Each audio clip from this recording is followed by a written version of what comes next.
Hello बच्चों, आज हमारा क्लास 7 का ज्योग्राफी है। लेसन 10 9 हम लोग पढ़ चुके हैं, उसका क्वेश्चन आंसर भी हो गया है। आज हम पढ़ेंगे लेसन 10। लेसन का नाम है प्राकृतिक प्रदेश एवं जनजीवन मरुस्थल। तो आइए मरुस्थल प्रदेश के जनजीवन के बारे में हम लोग पढ़ेंगे। आप जानते ही हैं कि पेड़ पौधे पशु एवं मनुष्यों के लिए जल का कितना महत्व है।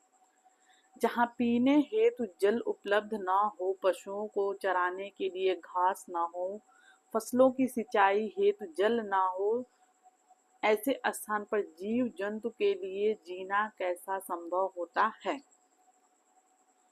ये बात तो सब लोग जानते हैं, अगर जल ना हो तो जीवन नहीं है।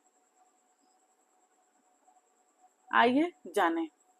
ऐसा प्रदेश जहां वर्षा की तुलना में वाष्पीकरण अधिक होता हो, मरुस्थलीय प्रदेश कहलाता है। इन क्षेत्रों में वर्ष भर में जितनी भी वर्षा होती है, उससे कहीं अधिक जल का वाष्पन हो जाता है। यही कारण है कि यह एक शुष्क प्रदेश होता है। इन्हें रेगिस्तान के नाम से भी जानते हैं। पृथ्वी पर ऐसे स्थान गर्म भी हो सकते हैं और ठंडे भी। तापमान के आधार पर ऐसे विस्तृत रेगिस्तानी भूभागों को उष्ण मरुस्थलीय प्रदेश एवं शीत मरुस्थलीय प्रदेश में विभाजित करते हैं। मरुस्थलों का विस्तार अफ्रीका, एशिया, ऑस्ट्रेलिया, उत्तरी अमेरिका और दक्षिणी अमेरिका महाद्वीपों में है। अफ्रीका का सहारा व कालाहारी मरुस्थल, एशिया का अरब, थार व गोबी मरुस्थल, ऑस्ट्रेलिया का महान विक्टोरिया मरुस्थल, उत्तरी अमेरिका सोनोरान व एरिजोना मरुस्थल और दक्षिणी अमेरिका का आटाकामा व पेटागोनिया मरुस्थल विश्व प्रसिद्ध है। इन्हें मानचित्र पर भी देखिए। उष्ण मरुस्थल, हॉट डिजर्ट। उष्णकटिबंधीय क्षेत्र में महाद्वीपों के पश्चिम भाग में उष्ण मरुस्थल पाए जाते हैं। ऐसे मरुस्थल प्रदेश के अधिकतर भागों में सामान्यतः वर्षा की मात्रा 25 सेमी से भी कम होती है। जब वर्षा होती है तब वर्षा के साथ तेज हवाएं या तूफान आते हैं। इस क्षेत्र के दिन व रात के तापमान में अधिक अंतर रहता है। दिन धूप वाले तथा गर्म होते हैं, जबकि रातें बहुत ठंडी होती हैं। क्यों? क्योंकि जब रातें वहां पे ठंडी इसलिए होती हैं, जब समुद्री हवाएं चलती हैं तो जो रेत गर्म रहता है वो ठंडे होने जब लगते हैं, तो ठंडे होने के साथ साथ रातें जो हैं ठंडी हो जाती हैं। हवाएं जब चलती हैं तो ठंड लगता है। यहाँ गर्मियाँ अधिक गर्म और सर्दियाँ अधिक ठंडी होती हैं। यहाँ के तापमान में इतना अंतर हो जाता है कि यह कभी 58 डिग्री सेल्सियस तक तो कभी 0 डिग्री सेल्सियस से भी नीचे पहुंच जाता है। यहाँ की जलवायु शुष्क है और रेतीली आंधियां चलती हैं। क्या आप बता सकते हैं, मरुस्थलीय प्रदेश की सूखी रेतली जमीन पर क्या कोई वनस्पति होगी? यदि हाँ तो कैसे? क्या इस क्षेत्र में कोई जीव जंतु रहता होगा? यदि हाँ तो कैसे? क्या ऐसे क्षेत्र में मानव जीवन संभव है? यदि हाँ तो किस प्रकार? चित्र 10.1 यहाँ पे देखिए, फिगर में दिया गया है। आइए जानकारी करें। वनस्पति। पानी की कमी के कारण यह क्षेत्र वनस्पति विकास के अनुकूल नहीं है। शुष्क जलवायु व कम वर्षा के कारण मरुस्थलीय क्षेत्र में वही वनस्पति विकसित हो पाती हैं जो सूखे की स्थिति का सामना कर सकें। मरुस्थलीय वनस्पति। यहाँ की वनस्पति की जड़ें लंबी होती हैं, जिससे वे भूमि की गहराई में जाकर नमी प्राप्त करती हैं। जल के वाष्पन को कम करने के लिए इनमें या तो पत्तियां होती ही नहीं, और यदि होती हैं तो छोटी छोटी, चिकनी व मोटी। इन पर छोटे छोटे कांटे होते हैं तथा इनके तनों पर छाल मोटी होती है। यहाँ कहीं जल के स्रोत या नदी होती हैं। वहाँ आसपास पेड़ पौधे, झाड़ियां व घासें उग जाती हैं। ये वीरान जमीन पर बगीचे से दिखाई देते हैं, इस कारण इन्हें मरुधान कहते हैं। मरुधानों में प्याज, शकरकंद, तरबूज, फलियां व मोटे अनाज की खेती की जाती है।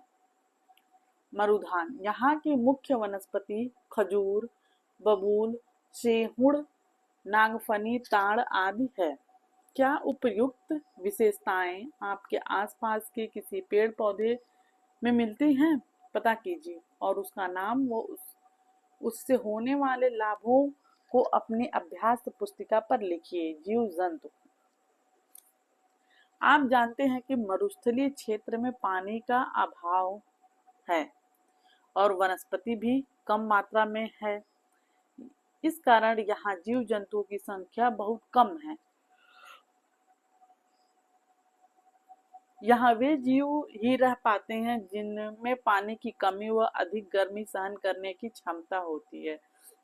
इनमें ऊंट प्रमुख है। इसे मरुस्थल का जहाज कहते हैं। ऊंट की पीठ पर बड़ा सा कुबड़ होता है जिसमें वसा यानी कि चर्बी इकट्ठा रहती है।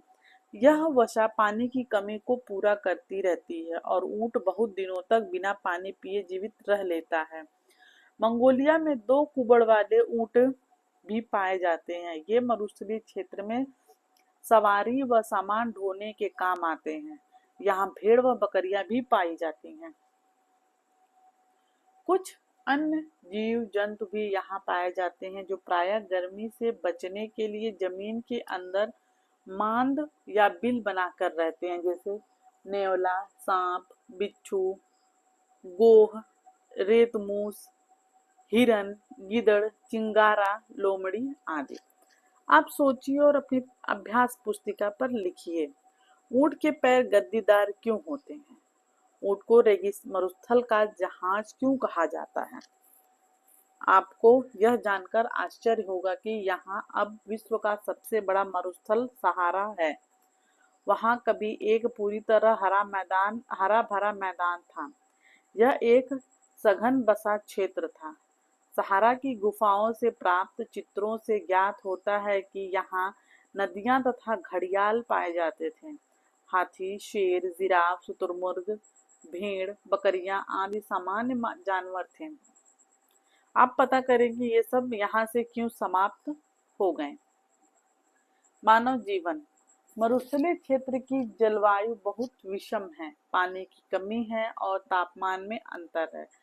ताप कभी बहुत अधिक तो कभी बहुत कम। रेतीली आंधियों के कारण बस्तियां नष्ट होने का डर भी बना रहता है। इन सब कारणों से यहाँ जनसंख्या बहुत कम है और दूर दूर बसी है। आपके मन में विचार आ रहा होगा कि ऐसी परिस्थितियों में यहाँ के लोग कैसे रहते होंगे। सोचना आपका सोचना ठीक है, किंतु इन विपरीत परिस्थितियों में भी कुछ आदिवासी जातियां यहाँ निवास करती हैं। इनमें अरब की बद्दू और कलहारी की बुशमैन जातियां प्रमुख हैं। कलहारी के बुशमैन पूरी तरह शिकार पर निर्भर होकर जीवन गुजारते हैं, जबकि अरब के बद्दू जानवरों को पालकर जीवन गुजारने वाले चरवाहे हैं। ये लोग जानवरों के चारे व पानी की खोज में इधर उधर घूमा करते हैं। यहाँ के लोग लंबी यात्रा में ऊंट या बकरी की खाल से बने थैले में पानी भरकर ले जाते हैं, जिससे पानी देर तक ठंडा बना रहता है। यहाँ के वनस्पतियों के जीवन में सुधार के प्रयास किए जा रहे हैं, जहाँ पर नदियों की घाटियां या खनिज तेल जैसे उपयोगी साधन है। वहाँ पर सरकारों द्वारा रेल मार्गों व सड़कों का विकास किया जा रहा है।